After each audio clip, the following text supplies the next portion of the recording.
to the highlight of our meeting today is our presentation from Grayson Scheidmettle, the Executive Director of the Community Science Institute. And she's going to talk to us about, why do I not have it right in front of me? Community Science Institute, from drinking water to surface water. Take it away, Grayson. Well, I'll let you share your screen. Sorry, I haven't done that yet. Perfect. Thanks, Roxy.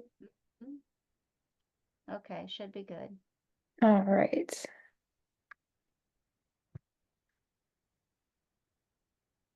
Okay, can everybody see my slides okay? All right, I'm seeing a thumbs up from Darby, so I will trust that. Okay. Thank you, Roxy, for the introduction, and thank you all for joining this evening. It's such a privilege to be here with you all to talk about the great work we're doing at Community Science Institute. So today for my talk, I'll be starting by giving you some background information on Community Science Institute, and then I'll be splitting the talk into two sections after that. So part one will focus on our fee-for-service drinking water testing. This is not a piece of CSI that folks hear about very often, and I had some requests to talk about it, so I'm excited to dig into that with you all. And then there'll be time for a question and answer session after that part before we transition into the second part, which will focus on our volunteer monitoring partnerships and specifically how to use our water quality databases. So with that, let's start by talking about Community Science Institute for those who aren't familiar with us. CSI, it's not the TV show, it's Community Science Institute. We're a 501c3 nonprofit and also New York State Department of Health Environmental Laboratory Approval Program, or ELAP, certified water testing lab located in Ithaca, just by the Ithaca Airport. Our mission is to foster and support environmental monitoring and partnership with community-based volunteer groups in order to better understand our shared natural resources, namely water, and how to manage them for long-term sustainability and protection. At CSI, we have three main types of programming. First is our volunteer water monitoring partnerships. That will be part two of my talk today. Second, outreach and education about water science, particularly for the younger water stewards. And finally, our fee-for-service water testing program, which will be the first part of my talk today.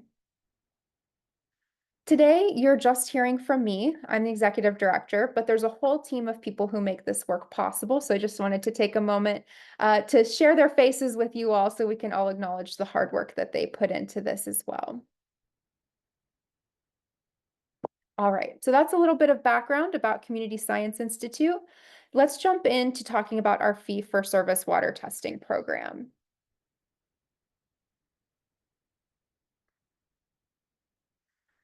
So at CSI, a lot of folks know we're testing water. And in our fee-for-service program, we're testing water largely from private wells, from municipal water systems, swimming beaches, effluents. And basically, if it's any kind of water, we've tested it in some form or another. We're largely serving three main groups. Our biggest groups that we're serving are local residents. So some folks need to do a basic potability test to sell their home. Other folks might be looking to do routine testing. The health department recommends testing your well every year for basic potability, a total coliform and E. coli test. If you didn't know that, maybe you should come see us. And we also work with folks who might be experiencing health issues. Maybe the taste of their water has changed. They're noticing new buildup, and they want to have their water tested to see what might be going on with their water. We also serve a lot of local businesses in the region, places like farms, restaurants, breweries, mobile home parks, basically any local business that has some sort of mandated testing requirement from the Department of Health. We're helping them out in this region. And finally, we also work with government agencies like the Tompkins County Health Department to help them out with their water testing needs. We work with New York State Parks to test the swimming beach water. So if you've ever enjoyed a nice swim at Teganic Falls State Park or Cuba Lake State Park, you know the water was safe because we tested it. We also work with agencies like the DEC and the Army Corps of Engineers to test fluoridone after treatment for hydrilla. And finally, we will sometimes partner with the Department of Health as well for some smaller projects. And just to give you an idea of the scope, we tested in 2023 more than 2,500 drinking water samples, and we are on track to exceed that by quite a lot in 2024. On this slide here, you can see tables that show all of the testing that we provide in-house in our lab. You might notice I don't see any heavy metals on here. I don't see PFAS. Well, that's because we can help folks out with those, but we don't perform those tests in-house. So we partner with some larger labs and subcontract those tests out for them. One of the things that sets CSI apart from other ELAP certified labs is that we are a mission-based organization. So educating the public about their drinking water resources is an important piece to us. So we like to provide educational information to our clients whenever possible. One of the ways we do this is through a very detailed frequently asked questions page on our website that addresses the questions that I get almost every day working at CSI. Things like, what should I test my water for? What do I do if my well water tests positive for total coliform or E. coli? How often should I test my water? Things like that. We also, in our office, provide handouts on common questions that we get, like how do I shock my well, or I have a beach well, what kind of contaminants should I be concerned about? And finally, we also offer referrals for local water treatment specialists. So maybe if somebody is having a hard time getting an absent result on their potability test and they need some help maybe getting their well checked out or just installing a water treatment system, we will point them in the right direction. We also aim to try to make this testing as accessible as possible by providing sample bottles for pickup at various locations. So, of course, folks can always stop by our lab by the Ithaca Airport, but we also have sample bottles for most of the tests that we do at the Green Star on Cascadilla Street and the SureSave in Trumansburg, and maybe a new location in one of your municipalities. We're always looking for new drop-off locations. So if you think that there would be a need and an interest in your town, reach out to me and maybe we can set something up. Another way that we're looking to expand the accessibility of this program is through a water testing assistance fund. This is scheduled to be launching before the end of the year. And the goal of this program is to provide discounted water testing to those who otherwise could not afford the cost of drinking water testing, because we believe that everybody has the right to know if their water is safe to drink, regardless of their ability to pay. So this is something we're really excited to launch before the end of the year. And so a lot of folks know us for our stream and lake monitoring, and they might wonder why put so much effort into this service. And the reason is it is needed in this region. CSI is the only commercial ELAP certified lab in the Cayuga Lake watershed. There's no commercial ELAP labs in Seneca County, in Schuyler County, in Tompkins County besides us, and there's only one small one in Cayuga County. So we really need this service for our residents and local businesses. Right now, we're also filling in a huge gap in testing needs because a large lab in Syracuse closed its doors. It lost its certification this summer. And so since then, our phones have been ringing off the hook. Our analysts have been working their pipettes to the bone, trying to meet that need. And finally, like I said, we're different from other ELAB certified labs because we're also working actively to provide valuable education to our clients about their drinking water resources. And also we work with them to find what tests best fit their needs and budget. We're not trying to oversell anybody on their tests. We're just trying to help them identify what's most useful for their needs. And of course, if you care about the volunteer monitoring work that CSI does, you should also care about this drinking water service that we provide because it provides CSI with a substantial and a sustainable source of income for us. In 2023, it made up about 50% of our income. If anybody has any further questions or they want to just dig more into what it means to be an ELAP certified lab, CSI's lab director, Noah Mark, wrote a really great article in our 2023 newsletter all about what it means to be an ELAP certified lab. I would recommend checking that out. Okay, so now I'm going to pause, and this is an opportunity for you all to ask me any questions you might have about the fee-for-service water testing side of CSI before we shift into part 2, all about monitoring and our databases.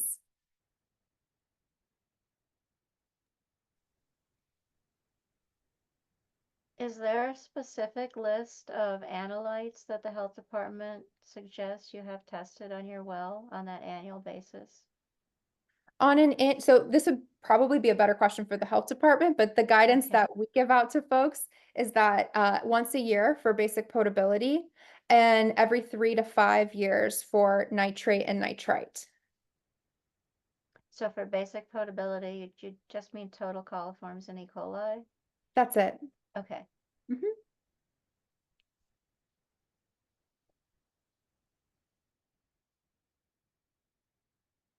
I'm wondering, of the folks who are here, how many people knew that CSI did this? Tony, Darby, of course, Roxy.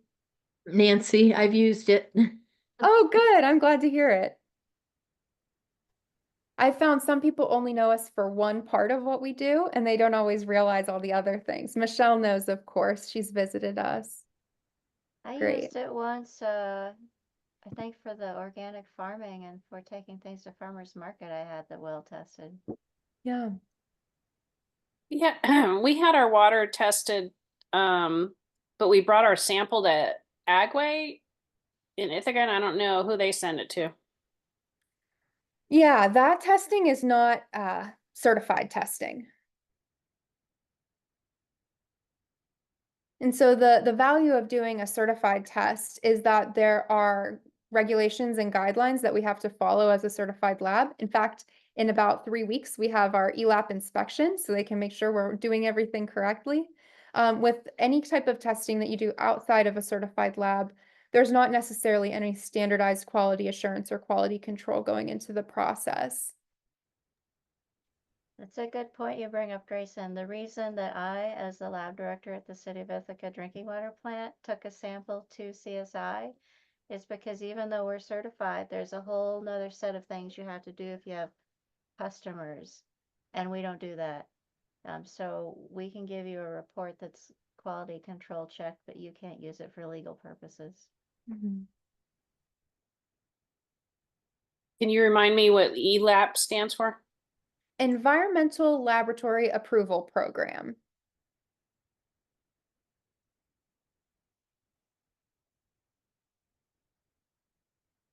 Okay, seeing no other questions, I'm going to move on to part 2. But if questions come to you later, when we get to part 2 Q&A, you can feel free to bring them up, or you can always reach out to me and email me those questions. All right, so let's move on to part 2, which is all about volunteer monitoring in our water quality databases.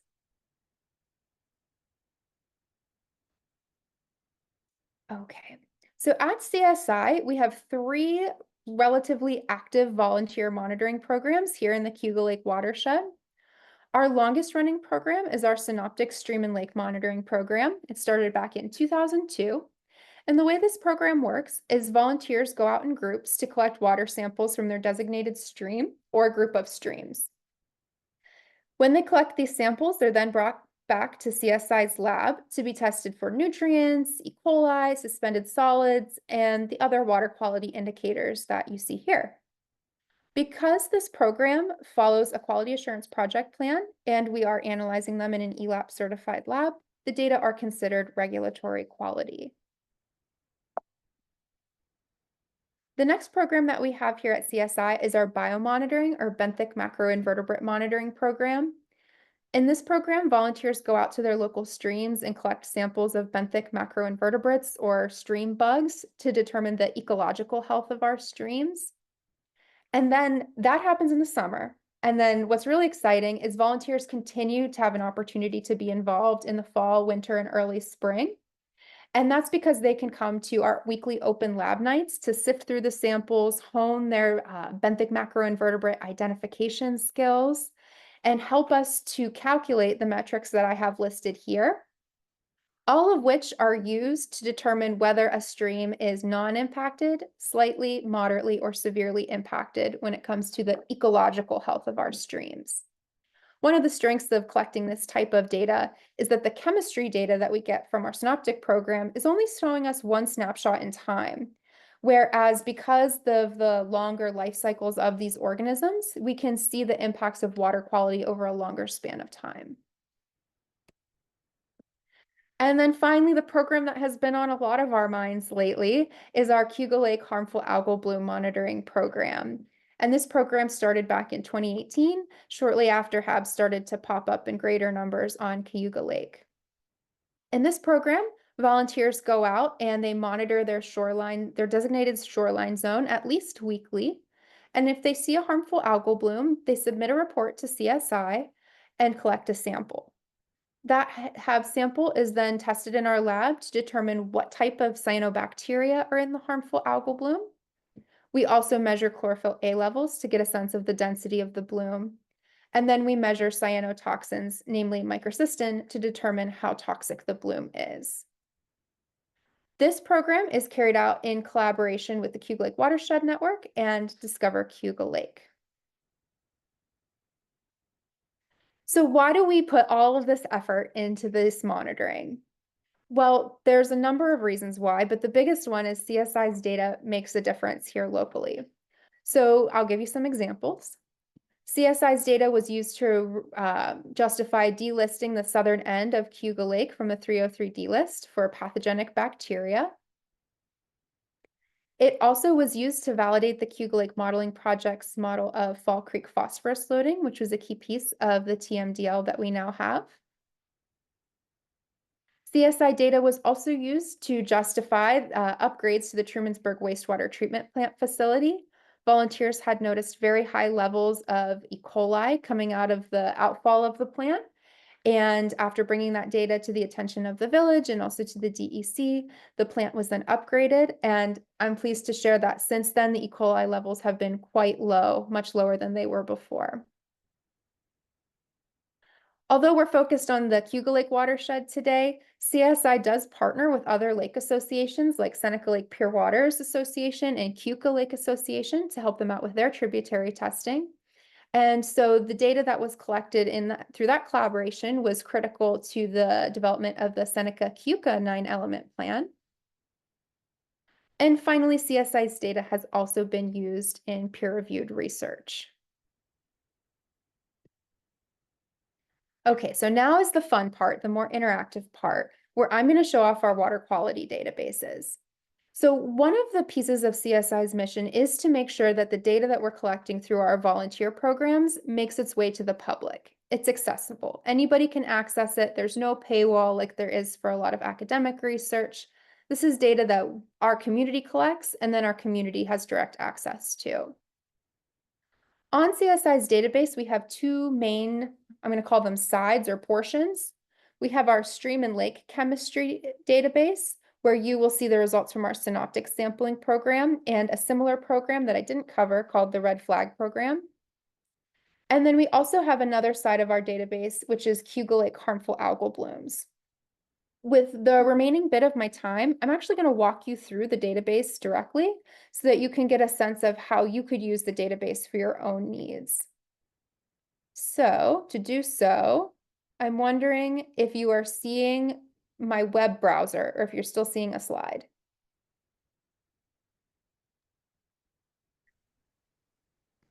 I can't hear you, Darby.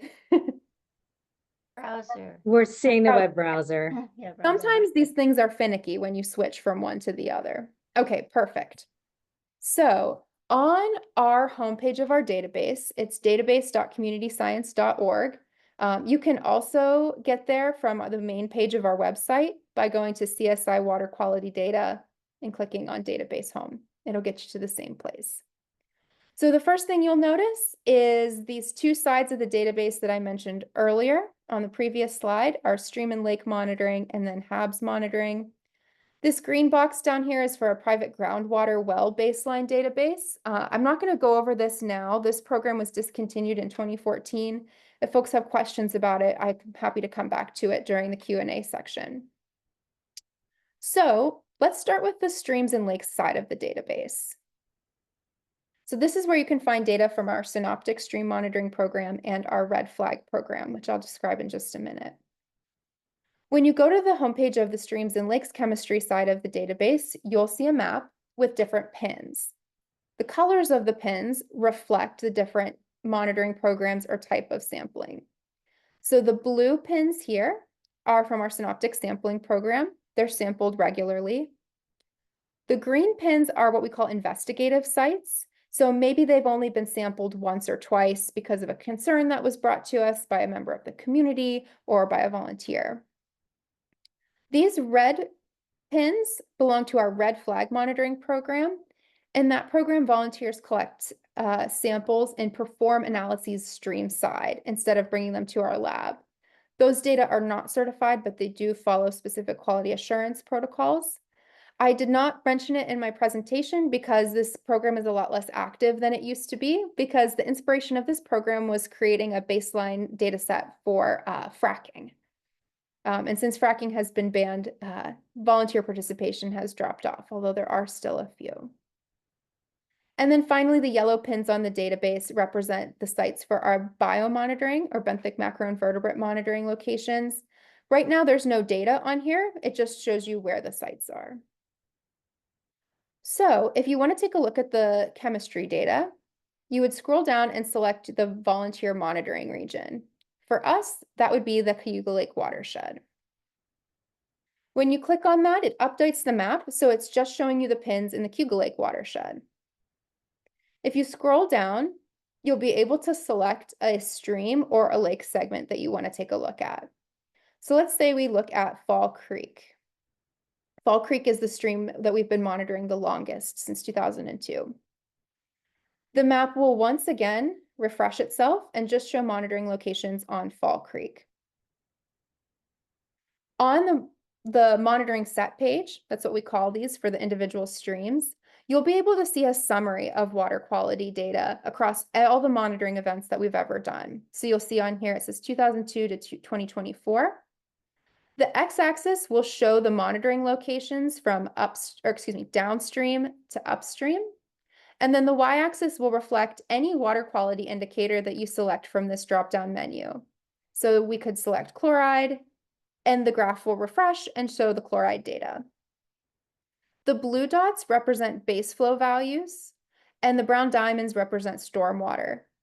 If you just want to see one or the other, you can click off and the graph will refresh. On some graphs, there will also be a pink line that will represent a guidance value for that water quality indicator. This is not necessarily and is usually not an enforceable level, and is instead used there as an educational tool or reference of what would be considered acceptable or not. So this provides a summary because each of these dots represents an average. However, if you want to get a little bit deeper into the data, you could do so by continuing to scroll down on the set page and exploring the data by individual location or by monitoring event. So let's say we wanted to see what the water quality is typically like at Cayuga Street Bridge on Fall Creek. This is our mouth location for Fall Creek. I'll zoom out so you can kind of see where we are. If you scroll down below the map, you'll see a graph that it has every monitoring event that's ever been performed at this location. And you can select an analyte that you're interested in. We'll just go with chloride. And you'll see the graph will refresh to show you all of the chloride data that's ever been collected here. This is a really good way to detect changes in water quality across time. Let's say you only wanted to look at base flow data, so we could click off of the stormwater, and now you can see the graph has changed. Sometimes folks will ask us about seasonal trends, and that's something else that you can assess here on the the monitoring location page. If you scroll down, the data is reflected by monthly averages. And if you scroll your cursor over them, it will tell you how many data points make up that average. So that's one way to get more in depth with this data.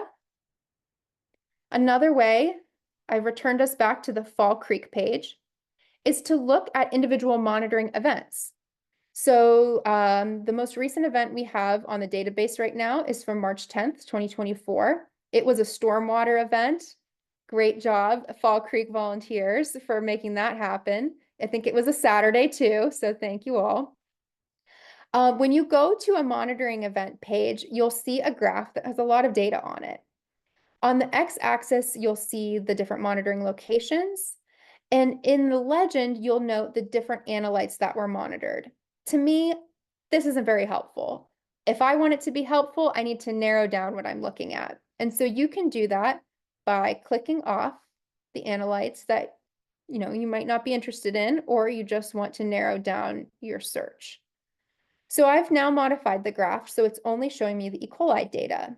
And so this is nice because I can easily see, okay, during this stormwater event, the Freeze Road Bridge location had the highest E. coli count.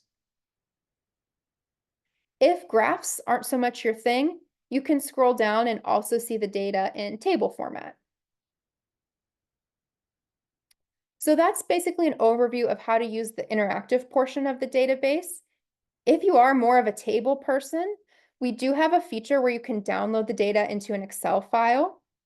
And you can do that by clicking on Search Streams and Lakes Data on this menu on the left-hand side, and then filtering out the data that you want to look at. So you'd first select your monitoring region, Cayuga Lake Watershed, and then the monitoring set. So let's change course. Let's look at Sheldrake Creek. We'll go with the Seneca County stream. You can narrow down the dates. So let's say I only want data from the beginning of 2022 up until the end of 2023. You can select what flow. So maybe I only want base flow data. And let's see, let's look at total phosphorus on Sheldrake Creek. A very important step is if you ever want to download data, you must click Filter Results first. If you immediately click Export to Excel, it will download the whole database and you'll be waiting a long time. So I've clicked Filter Results, and you'll notice this table down here at the bottom has now updated. So it's only showing results for Sheldrake Creek, total phosphorus between 2022 and 2023. And so if you want to export that to Excel, you click Export to Excel, and it will download the file for you, and you can go ahead and open it on your computer. And I am assuming that it opened, but it's being a little bit screwy with me because of Zoom. So that's how the Streams and Lakes database works. I'm going to move on to showing you how our harmful algal bloom database works. Let me just pull it up. And I'll take any questions about the Streams and Lakes database once we get through the HABS database. So in 2023, CSI unveiled our harmful algal bloom database for Cayuga Lake, and that was generously funded by the Tompkins County Health Department. Thank you, Tompkins County Full Health, for making that happen. On this database, you will first notice, this is the home page selected from here. You'll first notice that there's lots of pins on Cayuga Lake. That's because the map will default to showing you all of the blooms that have occurred since 2018. Fortunately, you can filter that a bit. So you could select seeing all of the blooms from the last 30 days. So you can see we've had a happy month. You can look at the last 2 weeks, or you can look at the last 7 days. You'll notice that these pins are different colors. The blue pins represent a harmful algal bloom report that we got that is considered suspicious. So we have a photo of it, but either we don't have a sample to verify under the scope that it contains cyanobacteria, or we haven't had the chance to look at that sample yet and determine if there's cyanobacteria present. The black pin will represent any harmful algal bloom samples where we have verified that they contain cyanobacteria. So we call these confirmed blooms. The yellow, orange, and red reflect concentrations of microcystin toxin.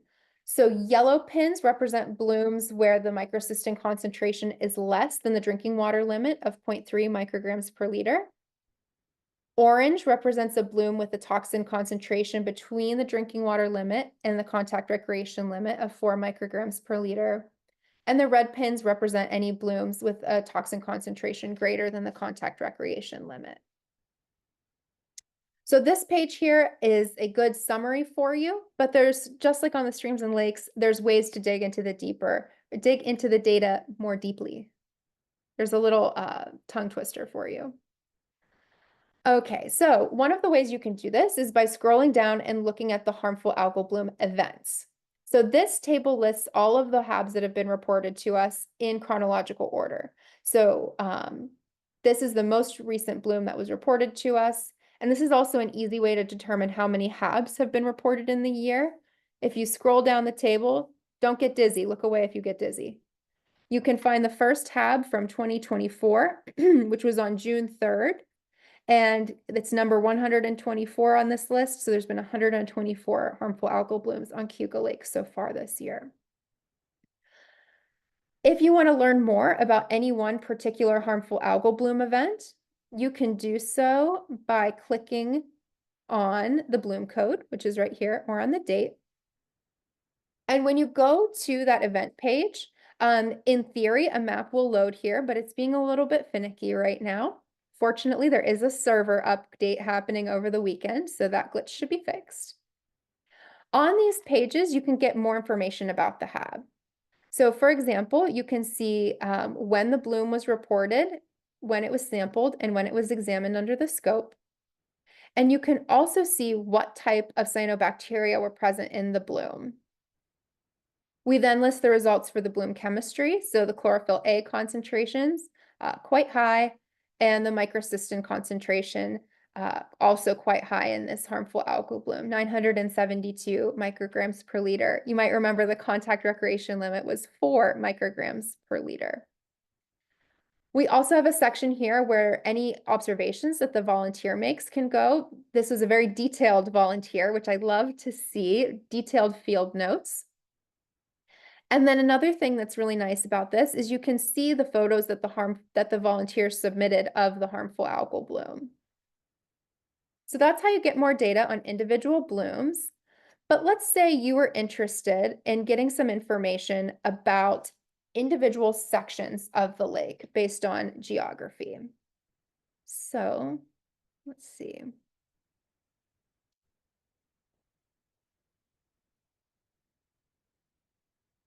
Just give me a second while this thinks. There we go. We're back to the homepage of the HABs database. If you scroll to the segment section, you can find different lakeshore segments and in-lake segments here at the bottom of the lake. And we break it up based on different geographic points. So I just had somebody the other day asking me about this area, Myers Park to East Shore Park. So we'll take a look at that segment. And I picked a bad one because the map is not loading. How embarrassing. But what you would see here, we'll just use our imaginations while it thinks, is you'd see the shoreline of the lake from Myers Park to East Shore Park. And there would be different pins on here representing the different HABs that have been reported in this segment. Underneath is then a really useful graph that you can use and customize to determine how frequently harmful algal blooms are happening within that segment across years and months. So here on this graph, we have the different months on the x-axis, and then the different colors represent the different years of the monitoring program. And you can click on and off years to only look at the year that's of interest to you, or maybe compare years. So what I've just done here is I'm only showing the harmful algal blooms that have occurred in 2023 and 2024.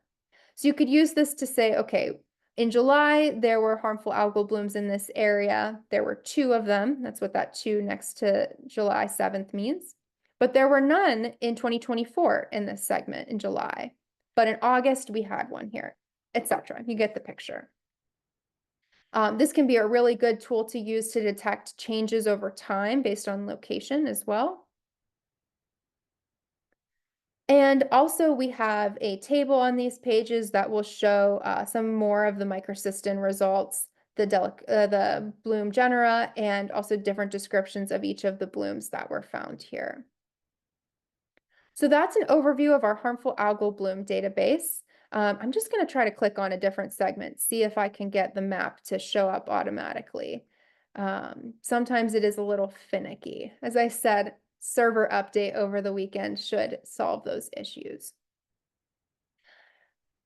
On the Streams and Lakes database, I did show you how you can download data. That is not a feature that is complete on the HABS database yet, so I can't show it to you today, but it is something that we are working on and will be coming back shortly. So that was the tour of the databases and a little bit about our volunteer monitoring programs. Now is the time to ask me any questions you might have about volunteer monitoring, about our water quality databases. And if you're feeling generous, you could take our database survey to help give us some information about how it would be easier for you to use it, what you'd like to see from it. If you just scan the QR code or type in this URL, it would make my day.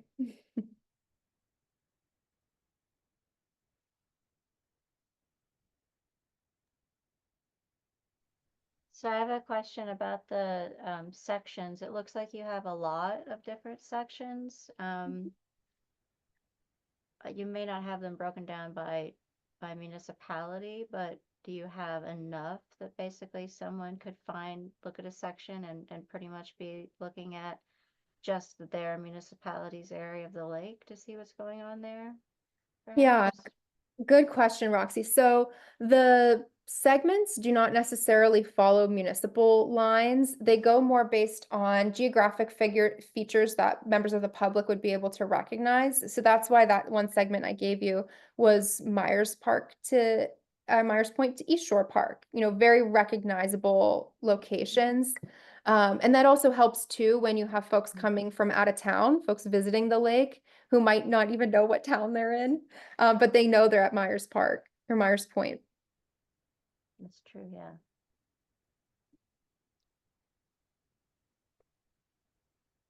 I also noticed on your map, well, I don't know if this is certainly true, but the dots imply that you're using the map that does not include the Seneca Canal. Is that true? Yes. I mean, a lot of people do. The network is going to start including the canal. I encourage you to join our group of adopting canal people. We have a new database developer, so it's easier to make those changes these days. Hey Grayson, Sean here. So your lab has a certification. What kind of training or whatever do you give to your volunteers to make sure they're bringing you proper samples? That's the first question. And a second question was about the macro invertebrate sampling. What do you guys have for like permitting for the macroinvertebrate collections? Thanks. Yeah, great question. So I'll tackle the first one about volunteer training. For our synoptic program, all volunteers, regardless of how long they've been participating in the program, even if they've been with us 20 years, I still make them come to an annual refresher training where we go over all of the protocols. They also then get those protocols, they get my PowerPoint presentation afterwards and a written packet detailing all the instructions, and they do, upon request, we can give them the full quality assurance project plan, but most folks don't want to read the full thing. And we also send them out into the field with some field QC samples. So they collect field blanks and field duplicates as well to determine the quality of their sampling. So that's how we do it for the synoptic program. For biomonitoring, our coordinator's actually in the field with those volunteers when they're collecting those samples. So she's overseeing everything and provides training in the moment. And then for our harmful algal bloom monitoring program, it's very similar to our synoptic program where we make the volunteers go through. Oh, we don't make them. We give them the wonderful pleasure of attending an annual training. And they need it, even if they've been doing it for many years, they need to come back for the training each year. And we keep a record of who comes and who doesn't. And then your second question was about permitting for the benthic macroinvertebrate sampling. So we'd have a license to collect and possess permit to do all of that, all of those collections. And then if we are collecting on state lands, we have another permit specifically for that because we do some sampling on like Buttermilk Falls State Park. Thanks. Yeah, Eileen. Hi, Grayson. So I've, as you know, have been so impressed with your database for a long time, and I just love how easy it is to look at the information. And I wish that for the Cuga County, for Owasco Lake, that we had, when I was working, had a system like that for the data that has been collected, but that's for another discussion. My question kind of is towards Tony P, if he's still on, is will DEC be using some of this data for citing the projects as part of the TMDL implementation phase?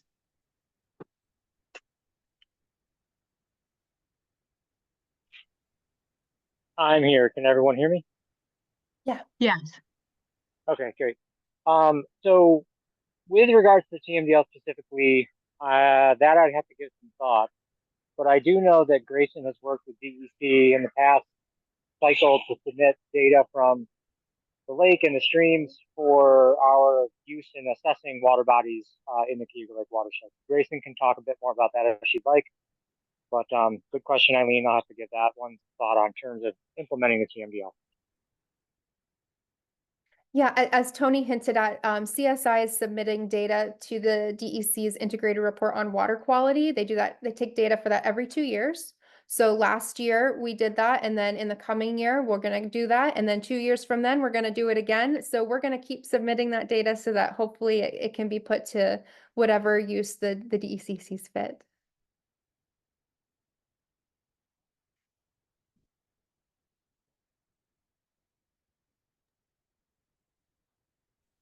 Any other questions for Grayson? If nobody has any more questions, I will just take a moment to say some thank yous. I want to say thank you to especially to our dedicated volunteers. All of the data that you saw in the database, we have over 150,000 data points on just the streams and lakes, and then over 500 blooms on the HABS database. None of that data would be out there if it wasn't for all of our volunteers who make it possible. So there are some volunteers here today. So if you're a volunteer, thank you. Thank you, Darby. Thank you, Bill. Thank you, Roxy. Thank you, Michelle. And I can't see everybody else, but if you know who you are, thank you so much. And thank you also to the CSI staff, to our partners, especially the network and CWIO. Shout out to CWIO for having us. And thank you also to the local governments who provide support for our monitoring programs. The work also would not be possible without the support of these local governments. So thank you if you're from one of those municipalities. And then this is just some information on how to stay in touch with me or with CSI. And so if you have any further questions, please feel free to email me or set up a meeting with me.